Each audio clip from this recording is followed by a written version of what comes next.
నమస్కారం, truth news కి స్వాగతం. హెడ్లైన్ చూద్దాం.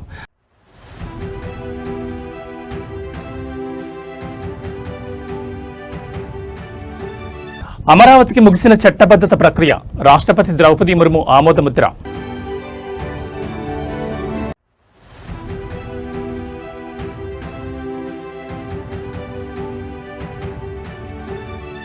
విజయన్ మరో మోదీలా వ్యవహరిస్తుండో సీఎం రేవంత్ రెడ్డి సంచలన వ్యాఖ్యలు.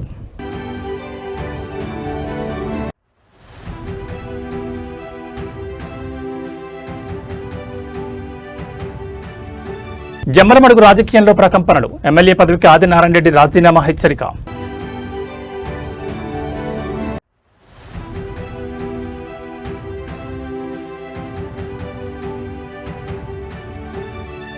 దళితుల భూములపై దండయాత్ర ఎందుకు, ప్రభుత్వానికి హరీష్ రావు సూటి ప్రశ్న.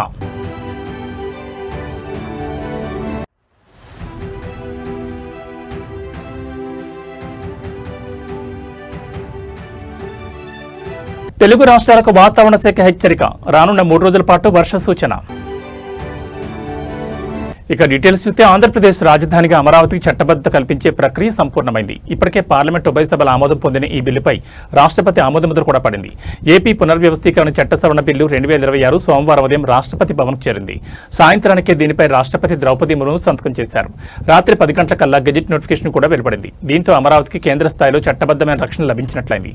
రాష్ట్రపతి ఆమోదముద్ర అనంతరం భారత ప్రభుత్వ కార్యదర్శి రాజీవ్ మణి ఈ గెజిట్ను విడుదల చేశారు. 2014 నాటి రాష్ట్ర పునర్విభజన చట్టంలోని 10 ఏళ్లు హైదరాబాద్ ఉమ్మడి రాజధానిగా ఉంటుంది. ఆ తర్వాత ఏపీకి ఒక కొత్త రాజధాని ఉంటుందని పేర్కొనగా, సవరణ చట్టంలో ఏపీకి అమరావతి కొత్త రాజధానిగా ఉంటుందంటూ స్పష్టమైన వివరణ ఇచ్చారు. అలాగే సిఆర్డీఏ చట్టం 2014 కింద నోటిఫై చేసిన ప్రాంతమంతా అమరావతి పరిధిలోకి వస్తుందని మరో సవరణ చేశారు. వెరసి 2024 జూన్ 2 నుంచే రాజధానిగా అమరావతి అమల్లోకి వచ్చినట్లయింది. రాజధాని అమరావతికి చట్టబద్ధమైన రక్షణ కల్పించేందుకు కూటమి ప్రభుత్వం కేంద్రంతో ఉత్తర ప్రత్యుత్తరాలు నడిచాయి. ఈ ప్రక్రియ మరింత పకడ్బందీగా జరిగేలా అసెంబ్లీలో తీర్మానం చేసి పంపాలని కేంద్రం సూచించింది. దీంతో మార్చి 28న శాసనసభ ప్రత్యేకంగా సమావేశమైంది. 2024 జూన్ 2 నుంచి అమరావతిని రాష్ట్ర రాజధానిగా గుర్తించేలా చట్ట సవరణ చేయాలంటూ ఒక తీర్మానాన్ని ఆమోదించింది. ఆ మేరకు 2014 చట్టంలోని సెక్షన్ 5లోని సంబంధిత సబ్ సెక్షన్లలో సవరణ చేయాలని కేంద్రాన్ని కోరింది. ఆ వెంటనే కేంద్రం కదిలింది. లోక్సభలో ఈ నెల 1, రాజ్యసభలో 2వ తేదీన చట్ట సవరణ బిల్లుపై ఆమోదముద్ర పడింది. దాదాపు 4.5 గంటల పాటు ఉభయ సభల్లో సవరణ బిల్లుపై చర్చ జరిగింది. ఇది సోమవారం రాత్రి రాష్ట్రపతి భవన్ చేరడం, రాత్రికే గెజిట్ నోటిఫికేషన్ జారీ కావడం విశేషం.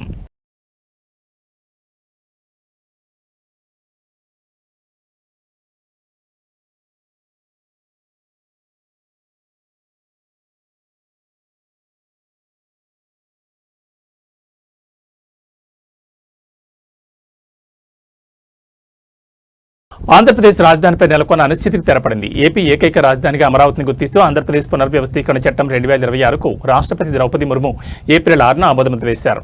రాష్ట్రపతి ఆమోదం అనంతరం కేంద్ర న్యాయ మంత్రిత్వ శాఖ సోమవారం రాత్రి అధికారిక గెజెట్ నోటిఫికేషన్ జారీ చేసింది. దీంతో అమరావతి చట్టబద్ధంగా ఆంధ్రప్రదేశ్ ఏకైక రాజధానిగా మారింది.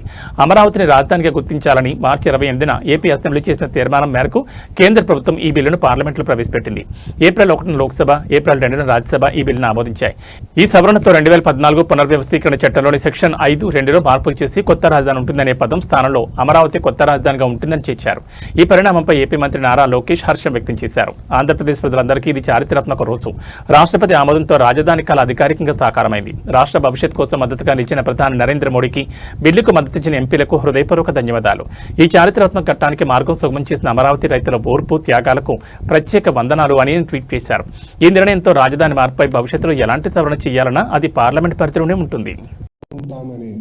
ఒక్క పార్టీ మినహా, టీమ్ 11 పార్టీ, ఆ ఒక్క పార్టీ మినహా అన్ని పార్టీలు కలిసికట్టుగా, ఇటు భారతీయ జనతా పార్టీ ఎన్డీఏలో ఉన్నా కానీ భారతీయ జనతా పార్టీ, జనసేన అయి ఉండొచ్చు, జేడీయూ అయి ఉండొచ్చు, అటు పక్కన కాంగ్రెస్, టీఎంసీ, ఆప్, ఎస్పీ అందరూ కూడా ముఖకంఠంతో ఎస్ ఆంధ్ర రాష్ట్రానికి శాశ్వత రాజధాని అమరావతి అని వాళ్ళు మాట్లాడతాం. ఈరోజు కూడా నాకు వచ్చిన సమాచారం మేరకు కరెక్ట్గా 11 పార్టీలు మాట్లాడింది. సో 11 నంబర్ అనేది గత పాలకులు చేసిన పొరపాట్ల వల్ల ఆ 11 నంబర్ అనేది వాళ్ళు వెంటాడుతుంది. సో ఈరోజు కూడా అనుకోకుండా 11 పార్టీలు మాట్లాడాయి. దాంట్లో ఒక పార్టీ యాజ్ యూజువల్ వాకౌట్, వాళ్ళకి ఫ్యాషన్ అది.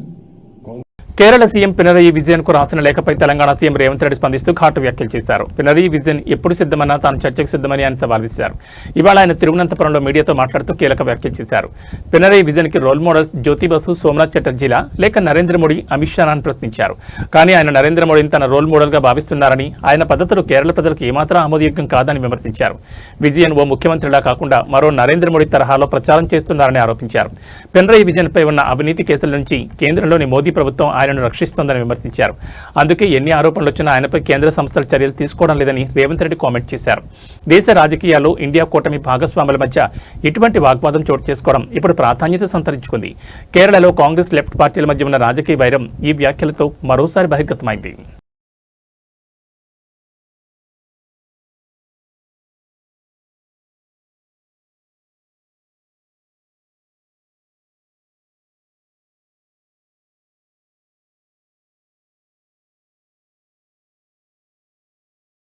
కొందరు తనను ఇబ్బంది పెడుతున్నారంటూ జమ్మలమడుగు ఎమ్మెల్యే ఆదినారాయణ రెడ్డి సంచలన వ్యాఖ్యలు చేశారు. ఇదే పరిస్థితి కొనసాగితే కొంతకాలం చూసి ఎమ్మెల్యే పదవికి రాజీనామా చేస్తానని తేల్చి చెప్పారు.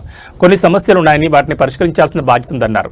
ప్రజలకు మంచి చేయకపోతే పార్టీ ఎలా బాల్పడుతుందని ప్రశ్నించారు. తనకు పదవుల కంటే ప్రజలు ముఖ్యమన్నారు ఆదినారాయణ రెడ్డి.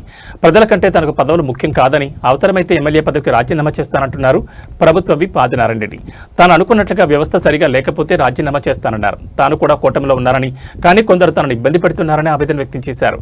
అందుకే 100 రోజుల క్రితమే పదవికి రాజీనామా చేయాలని నిర్ణయించుకున్నట్లు చెప్పుకొచ్చారు. మరి కొంతకాలం చూసి తన ఎమ్మెల్యే పదవికి రాజీనామా చేస్తానని, కానీ పార్టీలోనే ఉంటారని ప్రకటించారు. జమ్మలమడుగులో జరిగిన బీజేపీ కార్యకర్తల సమావేశంలో ఆయన వ్యాఖ్యలు చేశారు. తాను 4 సార్లు ఎమ్మెల్యేగా, మంత్రిగా పనిచేసిన అనుభవం ఉందన్నారు. తన నియోజకవర్గంలో పనులు ఖచ్చితంగా జరగాల్సిందేనని తేల్చి చెప్పారు. గండికోట జలాశయం ముంపువాసుల సమస్యను ఆదినారాయణ రెడ్డి ప్రస్తావించారు. గండికోట జలాశయం కోసం త్యాగాలు చేసిన వారి తరపున పోరాడతానన్నారు. వారికి న్యాయం చేయాలని కోరారు. ముంపువాసుల త్యాగంతోనే తమ ప్రాంతానికి నీళ్లు వస్తున్నాయన్నారు. వారికి పరిహారం మొత్తం చెల్లించాలని కోరారు. శ్రీశైలం కుడికాలువ నిర్మాణం, ఆర్టీపీపీలో ఉద్యోగాల వంటి సమస్యలపై తాను పోరాటం చేస్తున్నానన్నారు. స్థానికంగా కొన్ని రాజకీయ సమస్యలున్నాయని, అవసరమైతే తాను పార్టీ పదవుల కంటే ప్రజలే ముఖ్యమని భావించే వ్యక్తినన్నారు. రాజీనామా చేస్తానని తేల్చి చెప్పారు. మంచి చేయకపోతే పార్టీ ఎలా బలపడుతుందని ఆదినారాయణ రెడ్డి వ్యాఖ్యానించారు.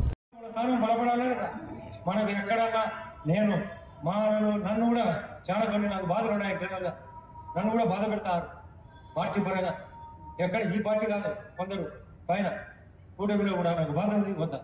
ఆ బాధ నివారణ కోసం నేను మీకోసం నాకు ఈ పదవి కంటే మీరే నాకు అవసరమైతే నేను చూస్తా కొన్నాళ్ళ పాటు. దగ్గరకు వచ్చింది ఇప్పటికే 100 రోజుల కిందటే డిసైడ్ అయినా. చూస్తా నాకు అనుకున్నట్టు ఈ వ్యవస్థ నడిగేది సరిగా లేకపోతే నేను పార్టీలో ఉంటూ ఈ ఎమ్మెల్యే పదవికి రాజీనామా చేస్తాను కూడా రెడీ అయినా. నాకేమి దీని పెద్ద గొప్పలేదు. ఇది 4వసారి నాకు అనుభవం. నేను మంత్రిగా కూడా పనిచేసిన. ఎందుకు అన్ని పనులు ఖచ్చితంగా జరగాలి. ఆ ధర్మంలో వాళ్ళకి కొన్ని ఉద్యోగ అవకాశాలు ఇవ్వాలి. భూములు కోరుకున్నారు, అది పెండింగ్ ఉంది, అది పెంచి చేస్తాను కూడా. ఈ 4 సమస్యల పైన ఇంకా కొన్ని రాజకీయ సమస్యలు జరుగుతున్నాయి. దీనిలో ఏ తేడా వచ్చినా నాకు పదవి కంటే మీరే ముఖ్యమైన ఉద్దేశంతో మీ పార్టీ పనిచేయాల్సిన అవసరం ఏదైనా ఉంది. మంచి చేయకపోతే ఈ పార్టీ బలపడదు. దళితులు, పేద వర్గాల భూములపై రేవంత్ రెడ్డి ప్రభుత్వం ఎందుకు దండయాత్ర చేస్తుందో చెప్పాలని మాజీ మంత్రి హరీష్ రావు ప్రశ్నించారు. వికారాబాద్ జిల్లా పరిగి నియోజకవర్గంలో ఇండస్ట్రియల్ పార్క్ ఏర్పాటు కోసం ప్రభుత్వం చేపట్టిన భూసేకరణను వ్యతిరేకిస్తున్న బాధితులను పరామర్శించేందుకు వెళుతున్న ఆయనను పోలీసులు అడ్డుకున్నారు. హరీష్ రావు నివాసం వద్ద భారీగా పోలీసు బలగాలను మోహరించి ఆయన బయటకు రాకుండా అన్ని మార్గాల్లో మూసేశారు. ఈ సందర్భంగా ఆయన మీడియాతో మాట్లాడుతూ హైదరాబాద్ చుట్టుపక్కల ప్రాంతాలైన వికారాబాద్, భువనగిరిలో ఎక్కడ ఎస్సీ, ఎస్టీ, బీసీల అసైన్డ్ భూములు ఉంటే అక్కడ ఇండస్ట్రియల్ పార్కులంటూ నోటిఫికేషన్ ఇస్తున్నారు. ప్రజలను భయభ్రాంతులకు గురిచేసి భూములను లాక్కొనేందుకు ప్రభుత్వం ప్రయత్నిస్తోందని విమర్శించారు. ప్రజాస్వామ్యం ప్రశ్నించి హక్కుని మాట్లాడే రేవంత్ రెడ్డి ప్రభుత్వం శాంతియుతంగా సమావేశం ఏర్పాటు చేసుకున్న కల్లాపూర్ వద్ద టెంట్లను పీకేయడం, మహిళలను అరెస్ట్ చేయడం ప్రజాపాలన కాదని, ఇది భక్షక పాలన హరీష్ రావు ధ్వజమెత్తారు. నాడు ఇందిరమ్మ పంపిణీ చేసిన భూములను నేటి ఇందిరమ్మ పాలనలో గద్దల్లా వాళ్ళు లాక్కోవడం దారుణమని ఆయన ఆవేదన వ్యక్తం చేశారు. సీఎం రేవంత్ రెడ్డి ఆలోచనలన్నీ కేవలం భూముల చుట్టూ తిరుగుతున్నాయని, మూసి, హైడ్రా, లగచర్ల నుంచి పరిగి వరకు పేదల ఇళ్లు, భూములపైనే దాడులు చేస్తున్నారని హరీష్ రావు ఆరోపించారు. రాష్ట్రంలో పరిశ్రమల కోసం సిద్ధంగా ఉన్న భూములను వదిలేసి పేదల పొట్టకొట్టి సాగు భూములను సేకరించడం వెనుక భారీ కుట్ర ఉందని విమర్శించారు. 22A నిషేధ జాబితాను తక్షణమే రివ్యూ చేసి ఎత్తివేయాలని, ఇండస్ట్రియల్ నోటిఫికేషన్ ఉపసంహరించుకుని రైతులకు భూములు తిరిగి ఇచ్చే వరకు బీఆర్ఎస్ పోరాటం ఆపదని ఆయన స్పష్టం చేశారు. వికారాబాద్ జిల్లాకు సీఎం, స్పీకర్ ఉన్నా అది జిల్లాకు శాపంగా మారిందని, ఎస్సీ, ఎస్టీల నోట్లో మట్టి కొట్టే ప్రయత్నాన్ని అడ్డుకుంటామని హెచ్చరించారు. మీరు మా నాయకులను ముందస్తు అరెస్టులు చేసినా, మమ్మల్ని అడ్డుకునే ప్రయత్నం చేసినా మా పోరాటం ఆగదు. మేము తప్పకుండా వెళ్తాం, అక్కడికి వెళ్లి తీర్థం. ఆ రైతులకు గొంతుకగా మారుతాం. మీరిచ్చిన హామీ అమలు చేయండి, మేమేం అడుగుతలేం. మీరే చెప్పిండ్రు ఎస్సీ ఎస్టీలకు పట్టాలు ఇస్తామని, ఇస్తారా ఇయ్యరా? ఎస్సీ ఎస్టీలకు పట్టా భూములతో సమానమైన నష్టపరిహారం ఇస్తామన్నారు. ఇచ్చిన మాట నిలబెట్టుకుంటారా నిలబెట్టుకోరా? అంటే అధికారంలో వచ్చేదాకా ఒక మాట, అధికారంలో వచ్చిన తర్వాత ఇంకో మాటనా? ఓడ దాటేదాకా ఓడమల్లప్ప, ఓడ దాటినాక బోడమల్లప్ప కథనా ఈ కాంగ్రెస్ కథ? అందువల్ల ఇలా రేవంత్ రెడ్డి ఎట్లయిపోయిందంటే సూర్యుడి చుట్టూ భూమి తిరుగుతుంది అన్నట్టు రేవంత్ రెడ్డి ఆలోచనలన్నీ భూమి చుట్టే తిరుగుతున్నాయి. యూనివర్సిటీ భూములు వదలవు, హిల్ టీపీ పేరిట ఇండస్ట్రీ భూములను వదలవు, నాదర్గుల్ భూముల కథ చూశాం, కోహెడ మార్కెట్ యార్డ్ భూముల కథ చూశాం, లగచెర్ల భూముల కథ చూశాం, యూనివర్సిటీ సెంట్రల్ యూనివర్సిటీ భూముల కథ చూశాం. ఇవాళ చూస్తే పరిగిలో మళ్ళా భూములు లాక్కోవడం. భూములు తప్ప నీకు ఇంకోటి పట్టదా? నువ్వు పాలన చేయవయా అంటే భూములు లాక్కోవడం ఏంది? హైదరాబాద్లోని ప్రముఖ విద్యాసంస్థ కూకట్పల్లి జేఎన్టీయూలో బాంబు కలకలం రేగింది. యూనివర్సిటీ అధికారిక వెబ్సైట్కు గుర్తు తెలియని వ్యక్తి బాంబు బెదిరింపు మెయిల్ పంపడంతో ఒక్కసారిగా కలకలం మొదలైంది. సమాచారం అందుకున్న వెంటనే పోలీసులు బాంబ్ డిస్పోజబుల్ స్క్వాడ్ బృందాలు క్యాంపస్కు చేరుకున్నాయి. యూనివర్సిటీకి వచ్చిన ఈ బెదిరింపు మెయిల్ నేపథ్యంలో పోలీసులు అప్రమత్తమయ్యారు. క్యాంపులోని ప్రధాన భవనాలు, క్లాస్ రూమ్లు మరియు హాస్టల్ ప్రాంగణాల్లో బాంబు స్క్వాడ్ క్షుణ్ణంగా తనిఖీలు నిర్వహిస్తోంది. విద్యార్థులు మరియు అధ్యాపకులు భయాందోళనకు గురికావద్దని అధికారులు సూచిస్తున్నారు. ఈ మెయిల్ ఎక్కడి నుంచి వచ్చింది, ఎవరు పంపించారు అనే కోణంలో పోలీసులు ఐపీ అడ్రస్ ఆధారంగా దర్యాప్తు చేస్తున్నారు. పరీక్షల సమయంలో విద్యార్థులను ఆందోళన గురి చేయడానికి ఎవరైనా ఆకతాయిలు చేసిన పనేనా అనే కోణంలోనూ విచారణ కొనసాగుతోంది.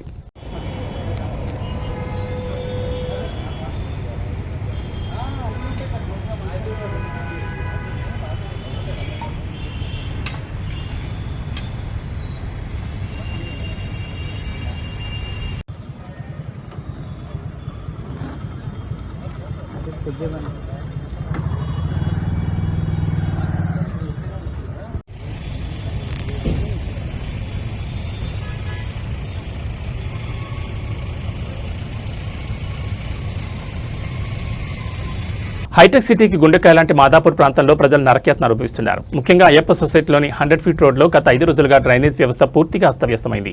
మురుగునీరు రోడ్లపైకి ఉప్పొంగి ప్రవహిస్తుండటంతో స్థానికులు, వాహనదారులు బెంబేలెత్తిపోతున్నారు. గత 5 రోజులుగా డ్రైనేజ్ లీక్ సమస్య పరిష్కారానికి నోచుకోలేదు. రోడ్డుపై మురుగునీరు చేరడంతో వాహనదారులు ఇబ్బందులు పడుతున్నారు. ముఖ్యంగా ద్విచక్ర వాహనదారులు జారి పడే ప్రమాదం పొంచి ఉంది. విపరీతమైన దుర్వాసనతో స్థానికులు నెలలో ఉండలేకపోతున్నారు. అంటువ్యాధులు ప్రబలే అవకాశం ఉందని ప్రజలు ఆందోళన వ్యక్తం చేస్తున్నారు. కాలనీలన్నీ జలమయం కావడంతో కనీసం నడిచి వెళ్లే పరిస్థితి కూడా లేదు. మాదాపూర్ అంటేనే ఐటీ హబ్, కానీ ఇక్కడ పరిస్థితి చూస్తుంటే ఏదో మారుమూల గ్రామం కంటే అధ్వాన్నంగా తయారైంది. అయ్యప్ప సొసైటీ 100 ఫీట్ రోడ్లో డ్రైనేజ్ పైపులు పగిలిపోవడంతో మురుగునీరు చెరువును తలపిస్తోంది. 5 రోజుల నుంచి ఫిర్యాదులు చేస్తున్నా జీహెచ్ఎంసీ అధికారులు మాత్రం నిమ్మకు నీరెత్తినట్లు వ్యవహరిస్తున్నారని స్థానికులు మండిపడుతున్నారు. దుర్వాసన భరించలేక ముక్కు మూసుకుని ప్రయాణించాల్సిన దుస్థితి నెలకొంది. చిన్నపిల్లలు, వృద్ధులు ఈ నీటి వల్ల వ్యాధుల బారిన పడే ప్రమాదం ఉందని కాలనీవాసులు ఆవేదన వ్యక్తం చేస్తున్నారు.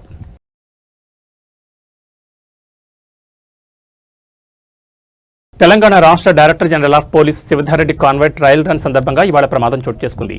ములుగు జిల్లా వెంకటాపురం సమీపంలో జరిగిన ఈ ఘటనలో వాహనాలు స్వల్పంగా దెబ్బతిన్నాయి. రాష్ట్ర డీజీపీ పర్యటనకు ముందు భద్రతా ఏర్పాట్లలో భాగంగా పోలీసులు కాన్వాయ్ ట్రయల్ రన్ నిర్వహిస్తున్నారు. ఈ క్రమంలోనే వెంకటాపురం వద్ద వాహనాలు వేగంగా వెళ్తుండగా ఒక పోలీస్ వాహనం అదుపు తప్పి ముందు వెళ్తున్న వాహనాన్ని వెనుక నుంచి బలంగా ఢీకొట్టింది. ఈ ప్రమాదంలో 2 వాహనాలు స్వల్పంగా దెబ్బతిన్నాయి. అదృష్టవశాత్తు ఈ ప్రమాదంలో ఎవరికీ ఎటువంటి గాయాలు కాలేదని సమాచారం అందడంతో అంతా ఊపిరి పీల్చుకున్నారు. ప్రమాదం జరిగిన వెంటనే అప్రమత్తమైన సిబ్బంది వాహనాన్ని పక్కకు తొలగించి పరిస్థితిని సమీక్షించారు. డీజీపీ పర్యటనకు సంబంధించి భద్రతాపరమైన లోపాలు లేకుండా చర్యలు తీసుకుంటున్న సమయంలో ఈ ఘటన జరగడం చర్చనీయాంశంగా మారింది. కాగా తెలంగాణ, ఛత్తీస్గఢ్ సరిహద్దు అటవీ ప్రాంతంలో చీఫ్ కన్జర్వేటర్ ఆఫ్ ఫారెస్ట్ అధికారి సువర్ణతో కలిసి డీజీపీ శివధారెడ్డి పర్యటించబోతున్నారు. ఈ సందర్భంగా ఆయన కర్రెగుట్టలోని పామునూరు సిఆర్పీఎఫ్ బేస్ క్యాంపును పరిశీలించనున్నారు. అనంతరం పోలీస్ అవుట్పోస్టుకు భూమి పూజ చేసి మారుమూల గ్రామాలకు నిర్మిస్తున్న రోడ్లను ఆయన పరిశీలించనున్నారు.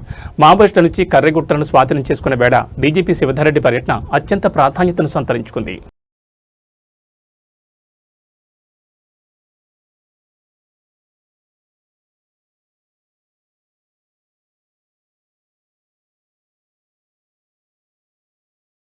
రాష్ట్రంలో క్రైమ్ రేట్ రోజురోజుకు పెరుగుతోంది. వివాహేతర సంబంధాలు, భూ వివాదాలు, పర్సనల్ పగలు ఇలా రకరకాల కారణాలతో ప్రతిరోజు దారుణమైన హత్యోదంతాలు వెలుగు చూస్తున్నాయి. తాజాగా అన్నమయ్య జిల్లాలో ఓ యువ న్యాయవాది హత్యకు గురయ్యారు. పీలేరు నియోజకవర్గం కేవీపల్లి మండల వడ్డిపల్లికి చెందిన న్యాయవాది ఎల్లయ్యను సోమవారం రాత్రి దారితోపిడి ముఠా దారుణంగా హతమార్చింది. తన ఇంటి వద్ద ఉన్న ఎల్లయ్యను రాళ్లతో కొట్టి చంపారు. గతంలో వడ్డిపల్లి గ్రామంలో కొందరు యువకులు ముఠాగా ఏర్పడి దారిదోపిడీలకు పాల్పడేవారు.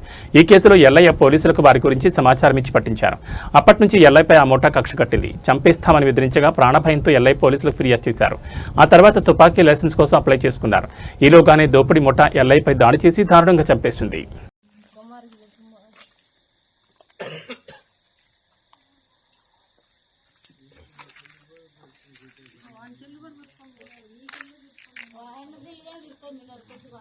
ఫోన్ చేస్తాడు అందరికీ.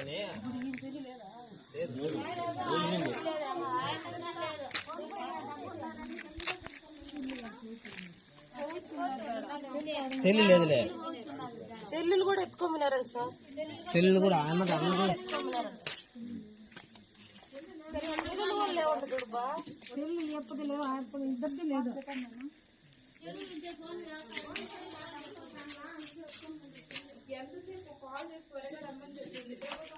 సార్ ఇక్కడ కొడవలు హ్యాండ్ ఓవర్ చేసుకోండి. లేదు మేము అంటుకోలేదు సార్.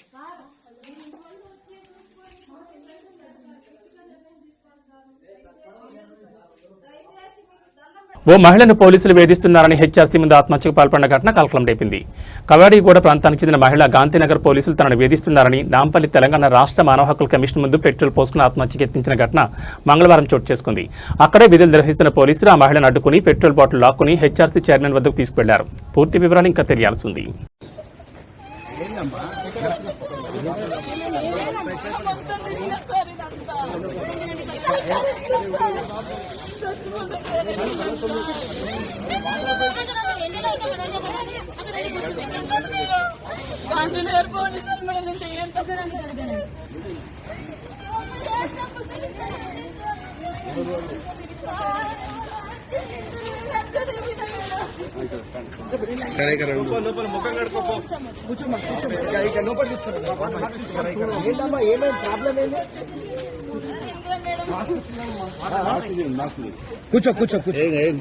మహిళలకు ఉచిత బస్సు ప్రయాణ సౌకర్యం కల్పించాక ఆర్టీసీ బస్సులు రణరంగంగా మారుతున్నాయి. ఈ క్రమంలోనే టికెట్ విషయంలో జరిగిన చిన్నపాటి వివాదం చిలికి గాలివాన్లా మారింది.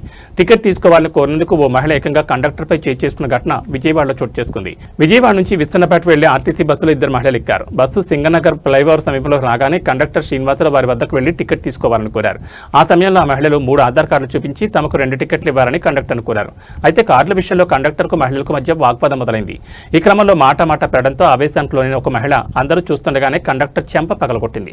మహిళ ప్రవర్తనతో షాక్ తిన్న కండక్టర్ వెంటనే బస్సును పోలీస్ స్టేషన్ తీసుకెళ్లారు. ప్రయాణికులతో సహా బస్సు పోలీస్ స్టేషన్ చేరుకోవడంతో అక్కడ కాసేపు గందరగోళం నెలకొంది. కండక్టర్ తన అసభ్య ప్రజాలంతో దూషించారని, ఆ అవమానం భరించలేకే తాను చేసుకోవాల్సి వచ్చిందని సదరు మహిళ పోలీసులకు తెలిపింది. మరోవైపు తాను కేవలం టికెట్ తీసుకోవాలని మాత్రమే అడిగానని, ఎక్కడ అసభ్యంగా ప్రవర్తించలేదని కండక్టర్ స్పష్టం చేశారు. విధి నిర్వహణలో ఉన్న తనపై దాడి చేయడం అన్యాయమని ఆయన ఆవేదన వ్యక్తం చేశారు. ప్రస్తుతం పోలీసులు ఇరు వర్గాల ఫిర్యాదులను స్వీకరించి విచారణ జరుపుతున్నారు. బస్సులోని ఇతర ప్రయాణికుల సాక్ష్యాలను కూడా సేకరిస్తున్నారు. ఏంటంటే అన్నారేంటంటే 3 పాప స్కూల్లో ఉంది మా 2 సార్ అంటే ఏంటి నువ్వు 3 ఇచ్చావేంటి ఏంటి అనేసరికి నీకు కొట్టాను సార్. కొట్టలేదు ఏమి అంటాను తప్ప సార్? నన్ను ఎందుకన్నా ఏమైనా పెళ్ళా అన్నా నీ మొగుడికి నువ్వు అన్నం పెడుతున్నావో లేదో, నీ మొగుడు నీతో ఎదుగుతున్నాడో లేదో, ఈ మాటలన్నీ ఎందుకు సార్ నా మొగుడు జోలి? వాళ్ళు 3 కార్డులు తీస్తారండి, ఆధార్ కార్డులు. ఎవరైతే ముగ్గురు ఎవరండి, ఇద్దరు అన్న 3 ఎందుకు ఇచ్చామంటే అట్లా అలా అయ్యేసరికి ఇద్దరుంటే 3 ఎందుకు కార్డులు ఇస్తారమ్మా, ఏమా అంటే నన్ను ఏమా అంటావని కొట్టి కబల్ని చెప్పు తీసి కొట్టపోయిందండి. దెబ్బ వేసి మళ్ళీ చెప్పు తీయిపోయింది. పక్కన లాక్కుంది. ఇక ఇక్కడ స్టేషన్ తీసుకొచ్చి కేసు పెట్టారు. ఎక్కడికి వెళ్తాను సర్వీసు? విజయవాడ నుంచి Vistannapeta city terminal 308 service number. మీ పేరండి? బి శ్రీనివాసరావు. తెలుగు రాష్ట్రాల్లో వచ్చే 3 రోజుల పాటు వర్షాలు కురిసే అవకాశం ఉందని వాతావరణ శాఖ తెలిపింది. తాజా వివరాల ప్రకారం ముఖ్యంగా నేడు, రేపు ఆంధ్రప్రదేశ్లోని పలు జిల్లాల్లో పిడుగులతో కూడిన వర్షాలు పడే అవకాశం ఉంది. ఉత్తరాంధ్ర, కోస్తాంధ్ర ప్రాంతాల్లో మేఘావృతం వాతావరణంతో పాటు ఎడతెరిపి లేకుండా వర్షాలు కురిసే సూచనలున్నాయి. ఇక తెలంగాణలోనూ పలు జిల్లాల్లో వర్షాలు పడనున్నాయి. భూపాలపల్లి, ములుగు, భద్రాద్రి, నల్గొండ, ఖమ్మం జిల్లాలో వర్షాలు కురిసే అవకాశం ఉండగా సూర్యాపేట, వరంగల్, జనగామ, సిద్దిపేట జిల్లాలో మోస్తరు వర్షాలు పడే సూచనలు ఉన్నట్లు అధికారులు వెల్లడించారు. పిడుగులు పడే అవకాశం ఉన్నందున ప్రజలు అప్రమత్తంగా ఉండాలని, ఉరుములు మెరుపులు ఉన్న సమయంలో బహిరంగ ప్రదేశాల్లో తిరగకూడదని సూచించారు. రైతులు, ప్రయాణికులు సైతం వాతావరణ పరిస్థితులను గమనించి తగిన జాగ్రత్తలు తీసుకోవాలని హెచ్చరించారు. వర్షం వచ్చేటప్పుడు ఎట్టి పరిస్థితుల్లోనూ చెట్ల కింద నిలబడకూడదు. ముఖ్యంగా ఎత్తైన చెట్ల కింద అస్సలు ఉండొద్దు. వాటికి పిడుగు ముప్పు మరింత ఎక్కువగా గమనించాలి. ఇంటి ఆవరణలో భూమి లోపల ఉన్న ఉప్పు, కర్రబొగ్గు, రాగి బెరతో ఎర్త్ ఏర్పాటు చేయించడం ద్వారా ప్రమాదాన్ని అరికట్టే అవకాశం ఉంటుంది. మెరుపులు, పిడుగుల వల్ల విద్యుత్ ఉపకరణాలు కాలిపోయే ప్రమాదం ఉంటుంది. ఆ సమయంలో ఇంట్లో టీవీ, ఫ్రిడ్జ్ తదితర విద్యుత్ గృహోపకరణాల ఫ్లక్స్ స్విచ్ బోర్డు నుంచి తీసివేయాలి. పిడుగులు తాటి చెట్లు విద్యుత్ స్తంభాల మీద ఎక్కువగా పడుతుంటాయి. కాబట్టి వర్షం పడుతున్న సమయంలో విద్యుత్ తీగల కింద ట్రాన్స్ఫార్మర్ సమీపంలో ఉండకూడదు. ఒక్కోసారి పిడుగుపడ్డ ప్రదేశంలోనే మరోసారి పడే అవకాశం ఉంటుంది. కాబట్టి ఆ ప్రాంతానికి వెళ్లకూడదు. వరద సూచన ఉన్నప్పుడు గొడుగులపై ఇనుప బోర్డులు, కెమెరాలు, సెల్ ఫోన్లు దగ్గరుంచుకోకపోవడం చాలా మంచిది. పశువులను గుడిసెలు, కొట్టాలు, షెడ్ షెడ్లలో కట్టేయాలి. చెట్ల కింద ఉంచొద్దు. ఉరుములు మెరుపులతో వర్షం పడినప్పుడు రైతులు పొలాలకు కూడా వెళ్లకూడదంటున్నారు.